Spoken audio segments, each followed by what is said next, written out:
Assalamu alaikum wa rahmatullahi ta'ala wa barakatuhu. Jama'a barkanku da zuwa wannan tasha ta Hausa AA TV, tasha da take kawo muku tarihin 'yan mazan jiya.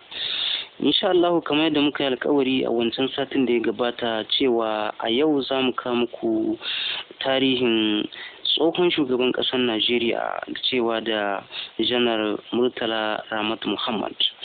To ba tare da bata lokaci ba, za mu shiga cikin shirin gadan-gadan. An haifi Janar Murtala Ramat Muhammad ranar 8 ga watan tara na shekara ta 1938 a garin Kano. Mahaifinsa cewa da Muhammad Riskuwa ya kasance ɗan ƙabilar Ganawa ne, wata ƙabila daga cikin ƙabilun Fulani. Muhammad Riskuwa, mahaifin Janar Murtala Ramat Muhammad, yana da dangantaka ta uwantaka da mutane irin su Aminu Kano da kuma Alhaji Inuwa Wada da kuma Aminu Wali. Tarihi ya nuna cewa kakan Janar Murtala Ramat Muhammad na ɗaya da na biyu sun rike mukamin alƙalai na Kano. Mahaifiyarsa kuma wani Rahmatu ta kasance daga kabilar Jaffawa, ita ma wata kabila ce daga cikin kabilun Fulani. To ita wannan mahaifiyarsa tana da dangantaka da mutane irin su Makaman Kano da kuma Abdullahi Aliyu Sumaila. A bangaren karatu, Janar Murtala Ramat Muhammad ya yi karatu a cikin gida elementary school, wata makaranta ce da ta kasance a cikin ƙwaryar fadar Kano a wancan lokacin, kafin a yi masa transfer zuwa gidan Makama primary school. Bayan ya yi wannan, ya gama wannan makaranta ta gidan Makama primary school, sai ya tafi zuwa Kano middle school, wadda aka sani a yau da Rumfa college. Janar Murtala Ramat Muhammad ya yi karatu a kwalejin Barewa da ke Zaria.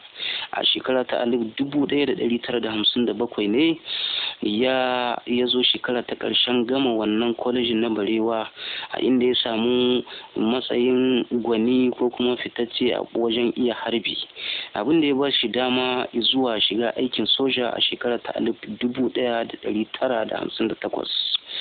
Ya samu horo da kusa-kusai irin na soja a ƙasar Ghana da kuma Nigeria.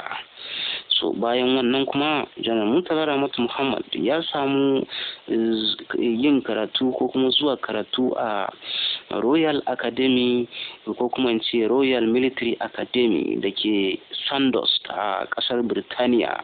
Wannan kuma ya kasance a shekara ta ainihin 1961, inda ya samu horo na cadet officer. So a wannan shekara ta 1961 ne ya samu mukamin lieutenant. A shekara ta 1962 kuma ya je kasar Congo ne a matsayin mai wanzar da zaman lafiya da sunan Majalisar Ɗinkin Duniya. A shekara ta 1964 aka ba shi mukamin manjo da kuma ragamar kula da sadarwa a rundunar soja da ke Kaduna. A shekara ta 1966 Janar Murtala ya je wajen kawunsa Alhaji Inuwa Wada da ke Lagos. Ya zauna a can har lokacin da aka yi juyin mulki na farko. Shugaban ƙasa Aguiyi Ironsi ya ƙara masa girma zuwa Lieutenant Colonel a wannan dai shekarar a cikin watan April cewa da Afrilu na shekarar ta 1966 din.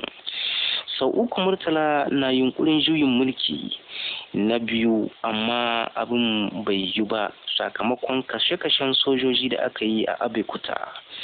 Ranar Janar Murtala Ramat Muhammad ya taka rawar gani sosai a shekarar ta 1967, lokacin da yakin basasar Biafra ya barke, yayin da Ojukwu ya nemi ya balle yankin Biafra daga Nigeria. Janar Murtala Ramat Muhammad ya yi namijin kokari wajen murkushe 'yan tawayen Biafra tare da kawo ƙarshen yakin basasa baki daya a ƙasa.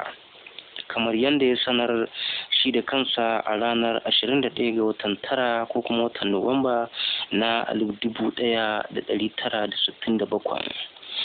Janar Murtala Ramatu Muhammad ya samu ƙarin girma zuwa janar mai amini hudu, wato ƙarshe kenan ko kuma in ce ƙololuwa, yayin da aka naɗa shi shugabancin ƙasa bayan yunkurin juyin mulki na uku a ranar Janairu na shekara ta 1976. Lokacin mulkinsa Janar Murtala Ramatu Muhammad ya kirkiro jihohi guda 7 cewa da Bauchi, Benue, Borno, Imo, Niger, Ogun da kuma Ondo. Sannan bayan haka kuma Janar Murtala Muhammad ya bayyana bukatarsa ta dawo da babban birnin Najeriya zuwa Abuja, da kuma alkawarin mika mulki zuwa ga farar hula a shekara ta 1979. Kana taka Allah na tashi a ranar 13 ga watan Fabrairun shekarar 1976 ne sojoji karkashin jagorancin Dimka suka yi yunkurin kifar da gwamnatin Murtala, yunkurin da bai yi nasara ba in banda asarar rayuka da aka yi. Wannan sojoji sun buɗe wa motar Janar Murtala Ramatu Muhammad wuta a kan hanyarsa ta zuwa ofis. Bayan rasuwarsa ne aka nada mataimakinsa cewa da Janar Obasanjo a matsayin shugaban ƙasa a wannan lokacin. Janar Murtala yana da mata ɗaya sunanta Ajoke da kuma yara ko kuma ce 'ya'ya 6, su kuma sun hada da Aisha da Zakari da Fatima da Abba wanda aka fi sani da Riskuwa, sai kuma Zaliha da ainihin ta bakwan ita ce Jummai. To wannan shine a takaice abin da za mu iya kawo muku a yau, abin da ya shafi tarihin Janar Murtala Ramatu Muhammad a takaice. Insha Allahu a bidiyo na gaba za mu kawo muku takaitaccen tarihin tsohon shugaban ƙasar Najeriya wanda aka fi sani da Sani Abacha.